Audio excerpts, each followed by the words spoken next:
Hi everyone, welcome to Maximum Attack Rallying and to your Thursday dose of rallying chit chat. Well, kind of. Today's not necessarily about rallying as such, but I wanted to give you a little update on my motorsport adventures here in Saudi Arabia. So this is part 3, I think. We're not really doing parts, but this is the 3rd video on the subject, let's say that. So you may remember a few weeks ago I did my first autocross event here, a nice little practice session. So that was a few weeks ago now, wasn't it? We haven't had an update, so I thought it was time for an update so you can see what's happening. And I had a lot of fun at that event. It was really, really enjoyable. It was great being back behind the wheel and doing some performance driving, because that's not something I get to do a lot here. I tend to just sit in traffic driving to work and back. So I enjoyed it very, very much. However, it did expose something of a problem. So for that event, I used my Peugeot 208. And if you want to see me driving that, hit the link in the description. I'll put the video up for that event. And it was a lot of fun, but it did expose the fact that the Peugeot is not really very suitable. Unfortunately, while it might look quite sporty with its fancy white Speedline wheels, which are very lovely, it is not a race car by any means, and the problem is it's nannying modern electronics. So I was having a bit of an issue, which you will see in the footage, that partway through a run, I think it was after the very first corner, despite me turning the traction control off, it would immediately turn itself back on again, and that was proving a bit problematic because it was cutting the power a little bit and just making it quite difficult to get the best out of the car. So I very much enjoyed it, but it did expose the issue that I need to buy a new car. Now, of course, I say issue, but it's not really an issue, is it? Because as a car guy, well, we all want to buy more cars, don't we? We all want to buy new cars, so I don't think I should complain too much. But it has raised a bit of a challenge, and it has made me realise just how lucky we are in the UK. So if you're watching this from the UK, you might not even realise this, but I think if you're watching it from outside the UK and you've got a little bit of experience in the UK, you will realise that we are extremely lucky. And that is because used car prices in the UK are super, super low, and you can actually get some really good cars for not very much money. So this has been something that I've been aware of for a little while, but it was probably going back 10 years that I first started to realise it, when I travelled to the US on vacation to see some family, and I was looking through some like used car ads while I was there, and I thought, man, used cars here are expensive. New cars in the US seem really, really cheap compared to the UK, but used cars seem quite expensive. And I also probably got a taste when I sold my old Clio 172 back in probably 2018, 19, I think I sold it. And someone drove all the way from France to Norfolk in the east of England to buy it. And that should have been a sign, shouldn't it? Because apparently Renault Sport Clios are more expensive in France than they are in the UK. And it just seems to be a theme. So the same is true here in Saudi Arabia. So when I bought my Clio 197, when I was probably about a year after I moved here, I think I must have paid probably 3 times what that car would be worth in the UK to own it here. So it just shows, doesn't it, that cars here are extremely expensive and that cars in the UK are extremely cheap. So if you are in the UK buying a used car, do not complain, because they are very, very, very cheap indeed. And I'm going to show you some reasons why you should feel lucky. Because I've been having some challenges with trying to find a dedicated autocross / fun car. So just a quick word on the criteria for this then. I could have gone down many different directions with this, but the idea was to keep it as cheap and as simple as possible. Yes, I could have tried to buy a 1 billion horsepower Subaru Impreza or something of that nature, but that isn't really what I wanted to get here. I am a great believer in that if you go for a cheap car, there are some benefits. So firstly, going cheap means you don't care about it. And this for me is just something that's a bit of fun. So do you want something that you're really, really precious about?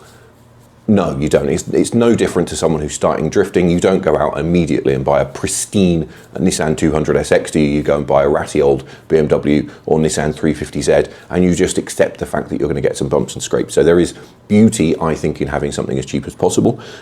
Also, I am a great believer in that you should try and start with something relatively low powered. Now, I say start, obviously I've done a bit of competition in the past, and I've done quite a few track days in the past, so this isn't my first rodeo, but at the same time, for me, I believe that if you're looking to develop your your skills as a driver, not that I have any, it's good to start in something relatively low powered because it means that you have to work for it. You can't use power to get you out of trouble, so you have to learn to maximize momentum. And I think it's just really, really beneficial to start with something relatively simple. And I also just quite like light, small cars. I've had lots of hot hatches over the years, so I think I just like that kind of car. There's something very satisfying about driving something lightweight and having that like instant throttle response and all that stuff that you only get in a lightweight car. So I'm not alone in those thoughts, but I wanted to give you a little bit of a thought on where I was going and what I was looking for. And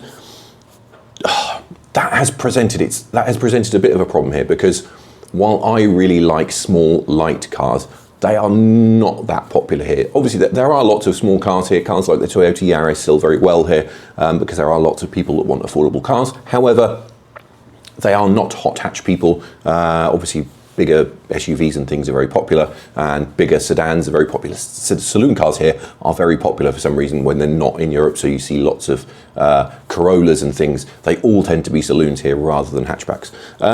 But most of them also tend to be automatic, which is definitely not what I need. Obviously, the Peugeot is automatic, and that is another limitation. So, finding remotely sporty hatchbacks is not an easy task by any means, and I have been struggling. I have narrowed it down, however, to a few possible options. So a Suzuki Swift is one of the options. A Honda Civic is one of the options because they're relatively abundant here. And it's something of that nature. I want to stick to something Japanese if possible, because that makes it easier to get parts here, because Japanese cars tend to dominate the market along with Korean cars and increasingly Chinese cars, but they're all automatic. So that was the thinking, but it is proving a bit of a challenge to find anything. And this is where I would actually like some help from you. So if you're watching this and you live in Saudi Arabia, or you have lived in Saudi Arabia, do answer this question for me. Where are all the used cars? As I said earlier in this video, used cars here are expensive, and I've kind of accepted that. It's frustrating looking at a car thinking, why is this car 4 times the price it would be in the UK? But that's just the reality, isn't it? You have to operate where you are and with the conditions where you are. But it surprises me that there are so few affordable used cars here. So I wonder if there's something going on. So it made me think, are cars being exported? Is there a big export market? Do they go to other parts of the Gulf? Do they go to Africa, for example? Because it seems like there's lots of new cars for sale, or nearly new cars, and very, very quickly it drops away.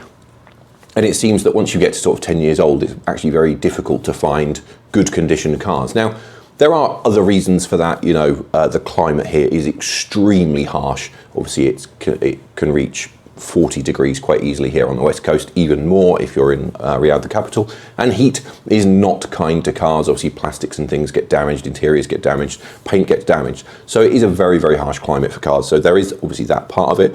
But it just makes me wonder, it can't be all of that. This is the biggest car market in the region, Saudi Arabia. So is something else happening? Am I missing something? So if you know about that, do let me know. I'd be interested to know, just out of my own curiosity, really. The other issue is that, unfortunately, people here can be a bit crashy. That does happen. So one thing I have noticed is that there are lots of cars with dents and dings and scrapes, and that does make it a bit more of a challenge. So maybe a few more cars get written off that way than they do in the UK. And it's a shame, but it's part of the game, isn't it? So it does mean it's been a bit of a challenge. And I'm going to give you one example of the challenge. And obviously I have a bit of a language barrier as well, so that can make it a bit difficult. But I was looking at a car the other day. I got very excited. I found an EG Civic, and I thought, ooh, this could fill the need, couldn't it? EGs are good, lots of parts out there. It was 1.6. And I thought this could be the one.